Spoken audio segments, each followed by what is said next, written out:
नमस्कार। दोपहर समाचार में आपका स्वागत है।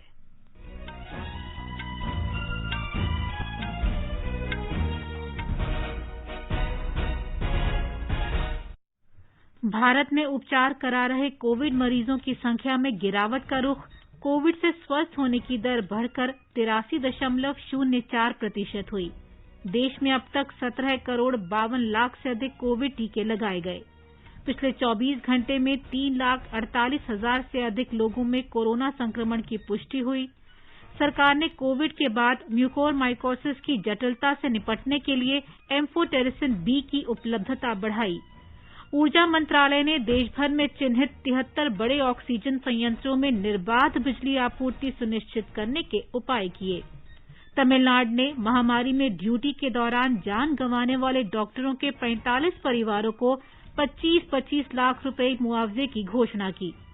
असम में शहरी क्षेत्रों और शहरों से जुड़े क्षेत्रों के लिए कोविड संबंधी नई मानक संचालन प्रक्रिया जारी की गई। बिहार में 18 से 44 वर्ष के लोगों को निःशुल्क टीके लगाने के लिए 10 अरब रुपए आवंटित। महामारी पर नियंत्रण के लिए ग्रामीण क्षेत्रों में 2,580 डॉक्टर भर्ती किए जाएंगे। बांग्लादेश की पहली मेट्रो ट्रेन के संचालन का ढाका में परीक्षण किया गया और अंतर्राष्ट्रीय नर्स दिवस पर प्रधानमंत्री नरेंद्र मोदी ने कोविड महामारी से लड़ाई में अग्रणी भूमिका निभा रही नर्सों का आभार व्यक्त किया। दोपहर समाचार में निखिल कुमार के साथ मैं प्रियंका अरोड़ा। कोविड मरीजों की संख्या बढ़ रही है। श्रोताओं से अपील है कि कोई भी कोताही न बरतें। 18 वर्ष से अधिक आयु के सभी लोग निसंकोच टीका लगवाएं। सुरक्षा के 3 आसान उपायों का पालन करें और सुरक्षित रहें। मास्क पहनें, 2 गज दूरी है जरूरी, सुरक्षित दूरी बनाए रखें, हाथ और मुंह साफ रखें। और अब समाचार विस्तार से। देश में कोविड महामारी की दूसरी लहर के बीच संक्रमित लोगों की संख्या कम हो रही है, लेकिन कई राज्यों और केंद्र शासित प्रदेशों में अब भी ज्यादा लोग संक्रमित हो रहे हैं। स्वास्थ्य और परिवार कल्याण मंत्रालय के अधिकारी ने आज बताया कि कुल संक्रमित लोगों में से 15.86% मरीजों का इलाज चल रहा है। 37 लाख से अधिक मरीजों का उपचार किया जा रहा है। पिछले कई दिनों से हर रोज 3 लाख से अधिक मरीज संक्रमण से ठीक हो रहे हैं। इस बीमारी से ठीक होने की दर 83.04% पर पहुंच गई है। पिछले 24 घंटे के दौरान 3,55,000 से अधिक मरीज स्वस्थ हुए हैं। अब तक 1,93,00,000 से अधिक रोगी इस बीमारी से ठीक हो चुके हैं। पिछले 24 घंटे के दौरान 3,48,000 से अधिक लोगों में संक्रमण की पुष्टि हुई।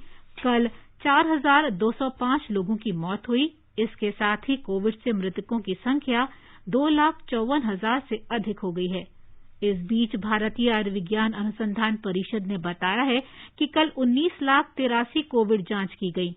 अब तक 30,75,00,000 से अधिक नमूनों की जांच की गई है। देश में अब तक 17,52,00,000 से अधिक कोविड टीके लगाए जा चुके हैं। स्वास्थ्य और परिवार कल्याण मंत्रालय के अधिकारी ने बताया कि पिछले 24 घंटे के दौरान 24,46,000 टीके लगाए गए। कोविड टीकाकरण का तीसरा चरण तेजी पकड़ रहा है और लोग उत्साह के साथ टीका लगवाने आ रहे हैं। कैबिनेट सचिव राजीव गौबा ने देश में कोविड की स्थिति की समीक्षा के लिए राज्यों और केंद्र शासित प्रदेशों की 33वीं बैठक की अध्यक्षता की। श्री गौबा ने बैठक में कोविड महामारी पर नियंत्रण के लिए पिछले साल से केंद्र सरकार के उपायों की जानकारी दी।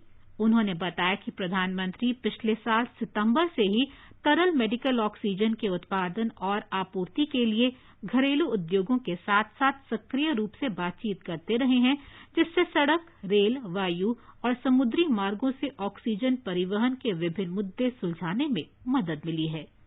कैबिनेट सचिव ने ऑक्सीजन की आपूर्ति के लिए केंद्र और राज्य सरकारों की कार्रवाई के बारे में जनता को जानकारी देने पर जोर दिया। उन्होंने भरोसा दिलाया कि अस्पतालों को समय से ऑक्सीजन की आपूर्ति और अन्य चिकित्सा संसाधन उपलब्ध कराने के लिए कोई कोर कसर नहीं छोड़ी जाएगी। श्री गौबा ने कहा कि टीकाकरण अभियान में पात्र लोगों को दूसरा टीका लगाने को प्राथमिकता दी जानी चाहिए और वैक्सीन की बर्बादी कम से कम होनी चाहिए। टीकाकरण के बारे में गलत जानकारी फैलाए जाने पर चिंता व्यक्त करते हुए उन्होंने कहा कि केंद्र या राज्य सरकार जो भी वैक्सीन खरीदती मिलती हैं वे राज्यों की जनता के लिए हैं और केंद्र स्तर पर उनका कोई उपयोग नहीं होता है। सूचना और प्रसारण सचिव अमित खरे ने कोविड मानकों का पालन करने के महत्व और सरकार के विभिन्न दिशा निर्देशों तथा परामर्श के बारे में जागरूकता पैदा करने की आवश्यकता पर जोर दिया। उन्होंने जमीनी स्तर के कार्यकर्ताओं को शामिल करके शहरी, ग्रामीण और जनजातीय क्षेत्रों में जागरूकता फैलाने का अनुरोध किया।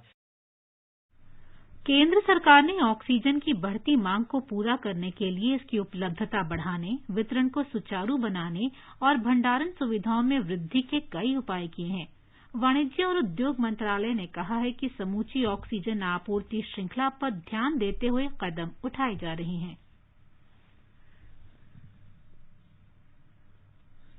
केंद्र सरकार कोविड महामारी से मुकाबले के लिए विभिन्न देशों से मिले चिकित्सीय उपकरण और दवाओं का आवंटन तथा आपूर्ति राज्यों और केंद्र शासित प्रदेशों को लगातार कर रही है। स्वास्थ्य और परिवार कल्याण मंत्रालय ने एक बयान में बताया कि अब तक कुल 9,200 oxygen concentrator, 5,243 oxygen cylinder, 18 oxygen उत्पादन संयंत्र, 5,913 वेंटिलेटर और 22 पीएपी मशीनें तथा 3,44,000 रेमडेसिविर शीशियां राज्यों तथा केंद्र शासित प्रदेशों को भेजे गए हैं। इससे स्वास्थ्य देखभाल संस्थानों और राज्यों तथा केंद्र शासित प्रदेशों के चिकित्सा बुनियादी ढांचे के पूरक और नैदानिक प्रबंधन क्षमताओं को मजबूत करने में मदद मिलेगी।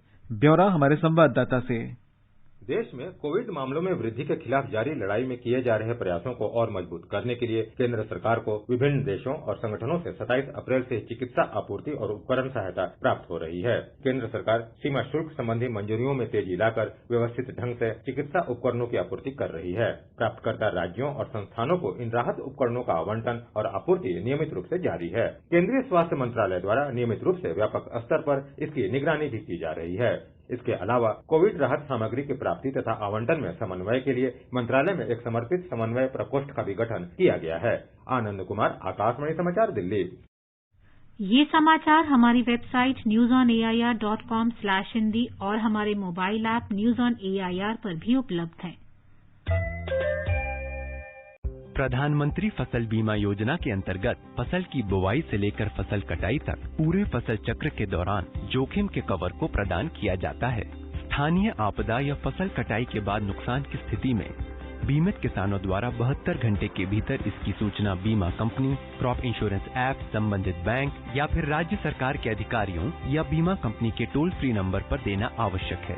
ऐसी फसलें जिन्हें फसल कटाई के उपरांत खेत में सुखाने के लिए बंडल बनाकर रखने की आवश्यकता होती है एवं उस स्थिति में यदि प्राकृतिक आपदा से कोई नुकसान होता है तो फसल कटाई से 14 दिन की अवधि तक बीमा कवर उपलब्ध रहता है और होने वाले नुकसान का आकलन व्यक्तिगत भूखंड खेत के आधार पर किया जाता है। क्लेम राशि का भुगतान राज्य सरकार एवं बीमा कंपनी की संयुक्त समिति द्वारा आकलन के पश्चात निर्धारित करके किसानों को सीधे बैंक खाते में किया जाता है। प्रधानमंत्री फसल बीमा योजना, एक कदम आत्मनिर्भरता की ओर।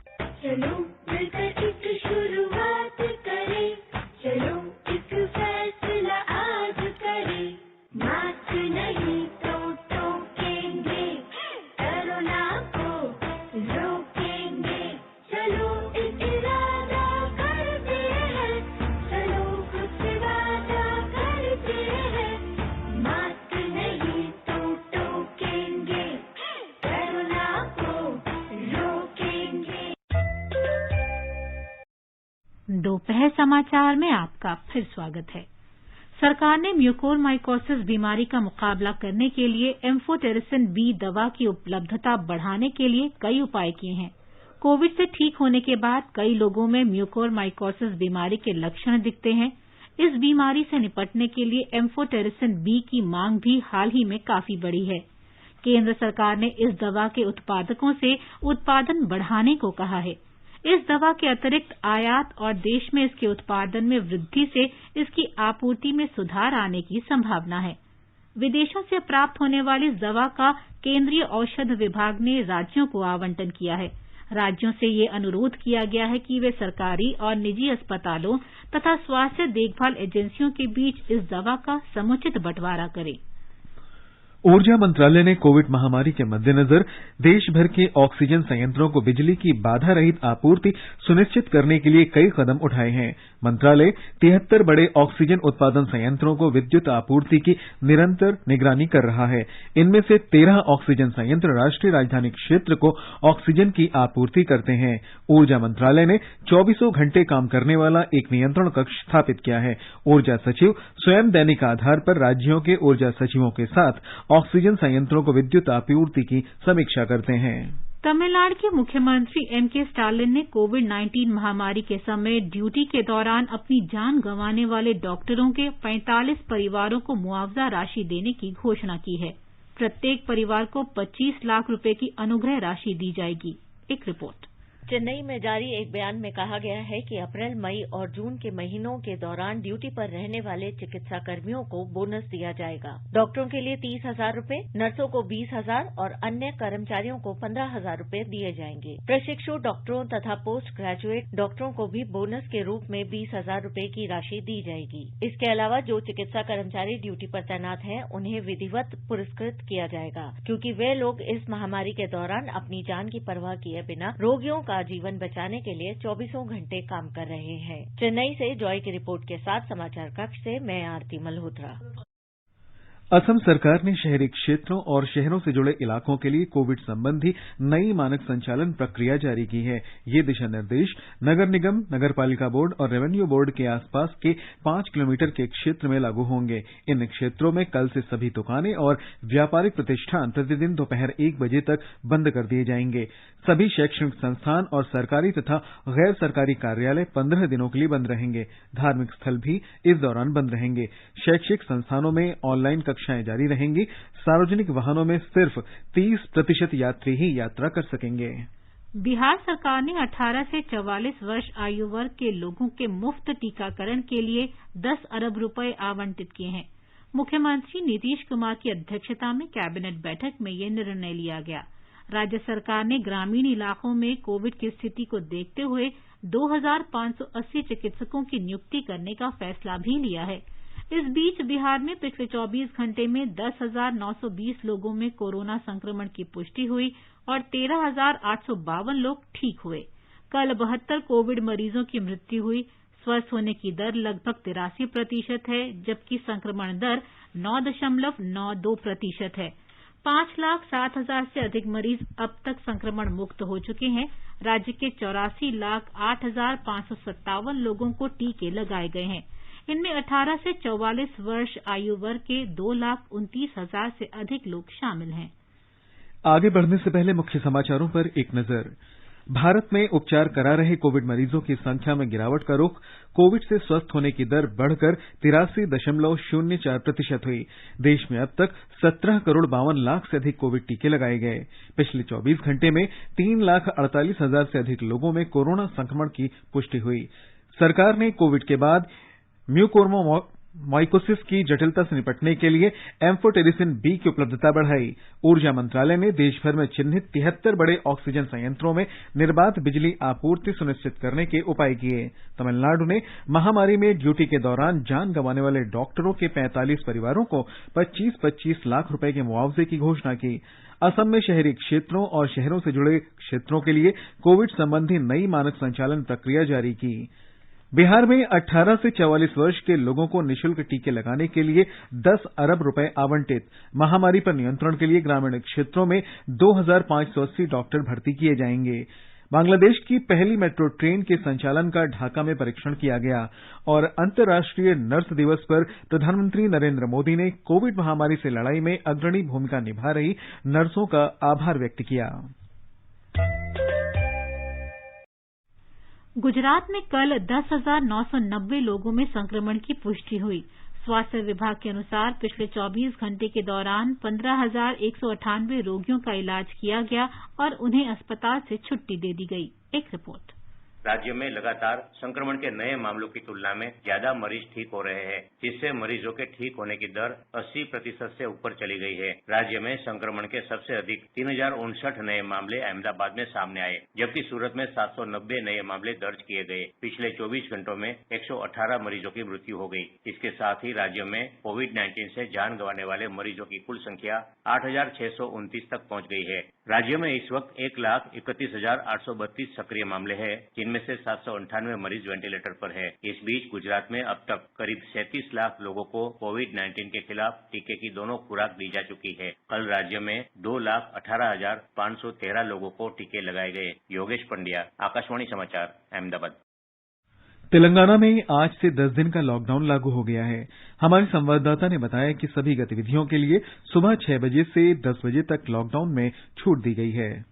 आज सुबह लॉकडाउन शुरू होते ही हैदराबाद की सड़कें खाली खाली नजर आना शुरू किए हैं। पुलिस ने शहर की कई जगहों पर चेक पोस्ट लगाकर बेवजह लोग बाहर घूमने पर निगरानी कर रही है। हालांकि सरकारी कार्यालय 1/3 अटेंडेंस के साथ काम कर रहे हैं, जबकि बैंकिंग गतिविधियां सामान्य रूप से जारी है। मेडिकल शॉप और पेट्रोल पंप को छोड़कर बाकी सभी व्यापार व्यवस्था ठप पड़े हैं। सिनेमा थिएटर, जिम और खेल स्टेडियम लॉकडाउन के दौरान बंद रहे हैं। सार्वजनिक परिवहन की बसें और हैदराबाद मेट्रो रेल लॉकडाउन के दौरान अपनी सेवाओं को स्थगित किए हैं। वे कल सुबह फिर लॉकडाउन रिलैक्सेशन के वक्त पर सेवाओं को रिस्टोर करेंगे।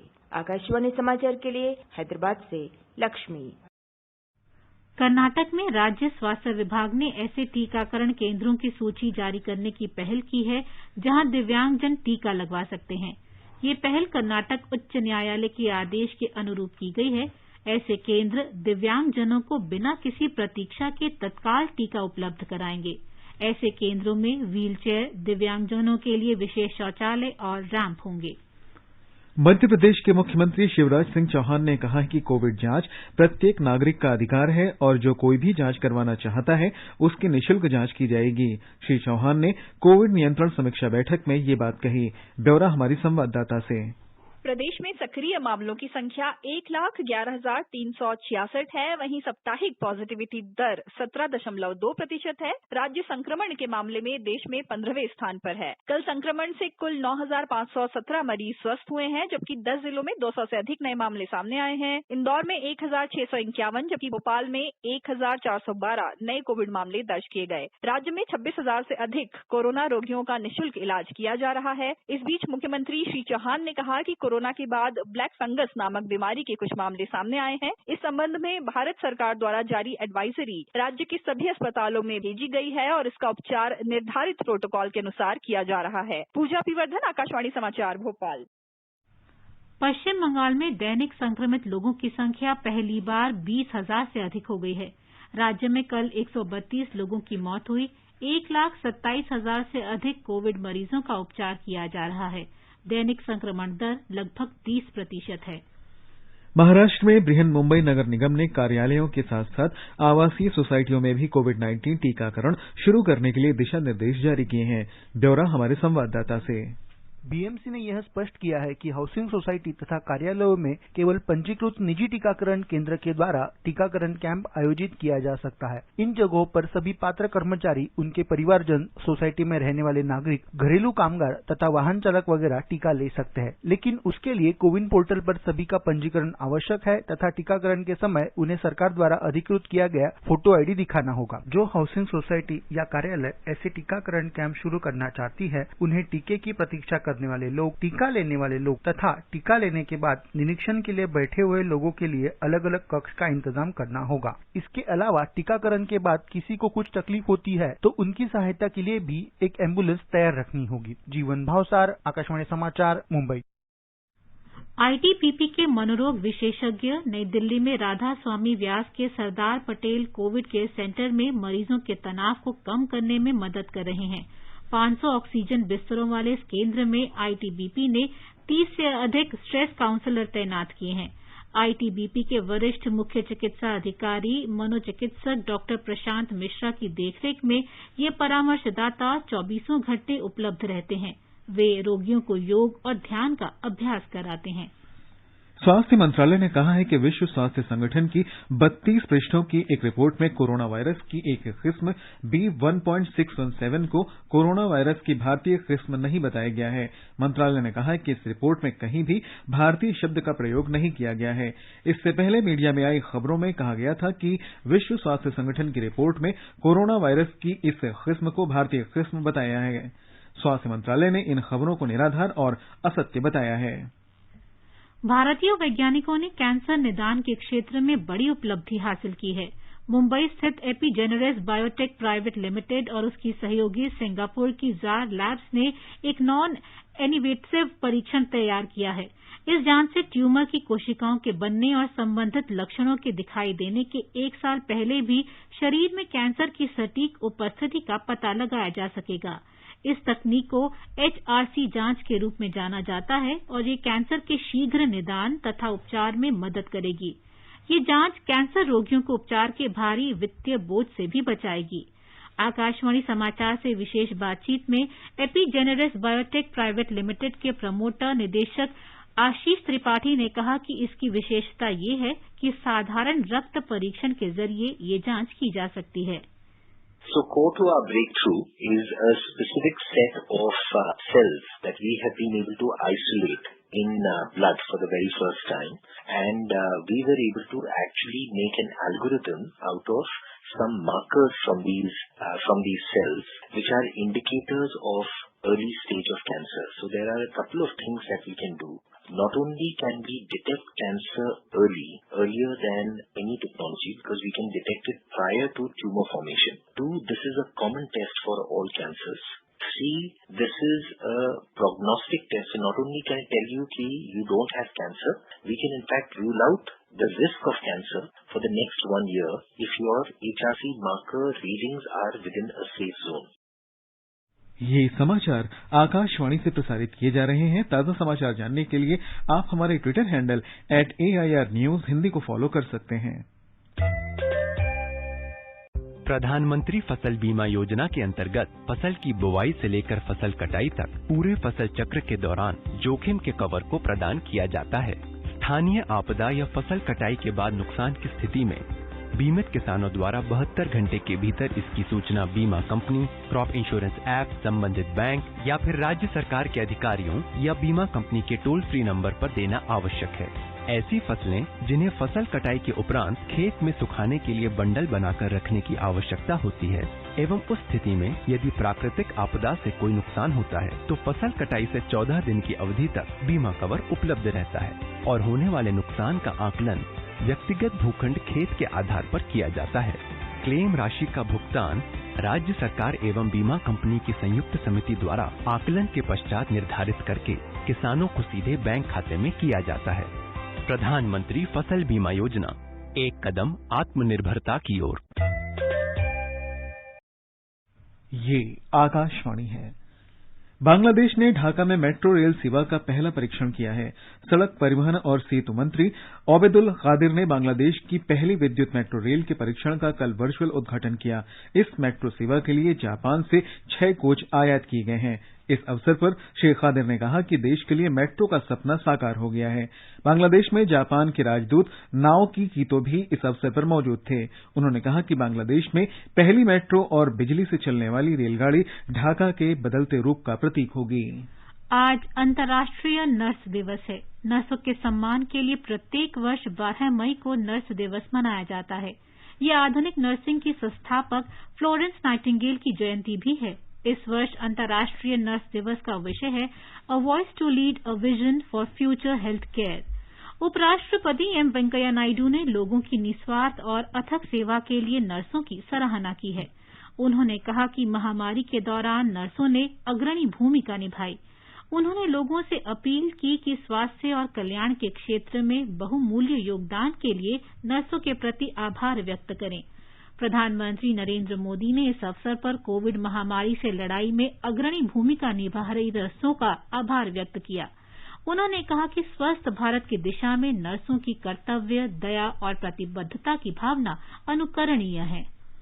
केंद्रीय स्वास्थ्य मंत्री डॉक्टर हर्षवर्धन ने भी नर्सों को बधाई दी है। स्वास्थ्य मंत्री ने कहा कि नर्सों ने कोविड का मुकाबला करने में बढ़ चढ़कर भाग लिया है। डॉक्टर हर्षवर्धन ने कहा कि नर्सों की सेवा भावना और निष्ठा सबके लिए प्रेरणादायक है।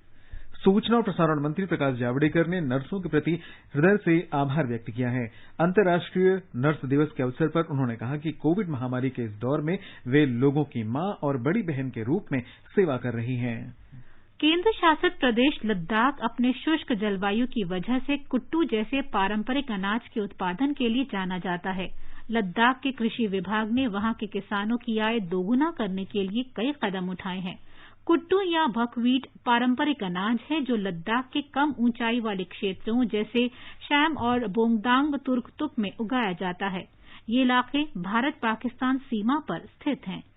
लद्दाख कृषि विभाग पारंपरिक अनाज कुट्टू बकव्हीट के उत्पादन को बढ़ावा देने के लिए कई प्रयास कर रहा है। कृषि विभाग द्वारा चलाए गए जागरूकता अभियान और प्रदर्शन दिनों के आयोजन के बाद लगातार दूसरी बार वर्ष किसानों ने बकव्हीट का उत्पादन शुरू कर दिया। विभाग ने किसानों को प्रोत्साहन के रूप में इस अनाज के बीज मुफ्त बांटे हैं। केंद्र सरकार द्वारा प्रायोजित इस योजना के तहत खारू और चुशोद ब्लॉक में बकव्हीट फसलों का उत्पादन शुरू किया जा रहा है। कृषि विभाग के वैज्ञानिक तशी डोलमा ने कहा, पिछले साल हमने कैपेक्स बजट में रिवाइवल ऑफ ट्रेडिशनल क्रॉप करके इसमें हमने बकव्हीट का सीड लाके फार्मर्स को ट्रेनिंग दिया, फार्मर्स के फील्ड में जाके डेमोन्स्ट्रेशन दिया और कोशिश की कि डबल क्रॉप एरिया और नुरला विलेज के उनको हम दोबारा से फार्मर्स को रिवाइव करने की कोशिश कर रहे हैं। ससपोल एक ऐसा गाँव है जहाँ पिछले साल से पारंपरिक अनाज का फिर से उत्पादन शुरू किया है। बकव्हीट एक बहुत ही पौष्टिक अनाज है और सरकार दोबारा इसका उत्पादन शुरू करने में किसानों की रुचि बढ़ी है। आकाशवाणी के लिए ससपोल गाँव से यांगचन डोलमा। प्रधानमंत्री नरेंद्र मोदी ने जाने माने असमिया साहित्यकार और पत्रकार होमेन बोरगोहाइन के निधन पर दुख व्यक्त किया है। अपने ट्वीट में उन्होंने कहा कि होमेन बोरगोहाइन असमिया साहित्य और पत्रकारिता में अपने अमूल्य योगदान के लिए हमेशा याद रखे जाएंगे।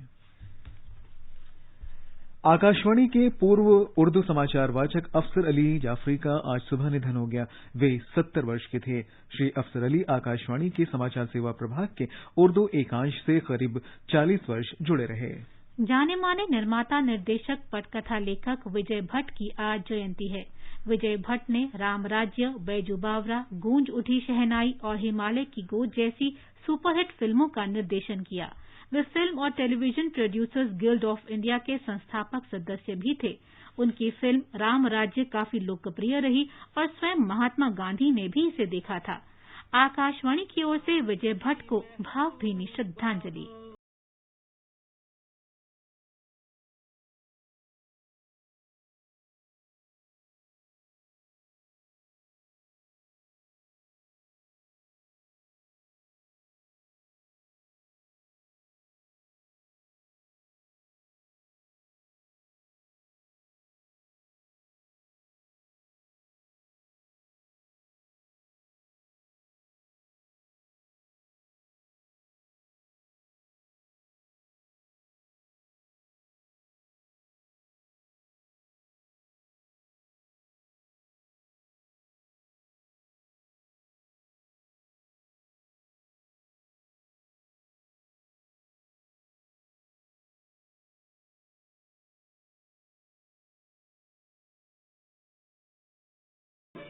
और अंत में मुख्य समाचार एक बार फिर। भारत में उपचार करा रहे कोविड मरीजों की संख्या में गिरावट का रुख। कोविड से स्वस्थ होने की दर बढ़कर 83.04% हुई। देश में अब तक 17 करोड़ 52 लाख से अधिक कोविड टीके लगाए गए। पिछले 24 घंटे में 3,48,000 से अधिक लोगों में कोरोना संक्रमण की पुष्टि हुई।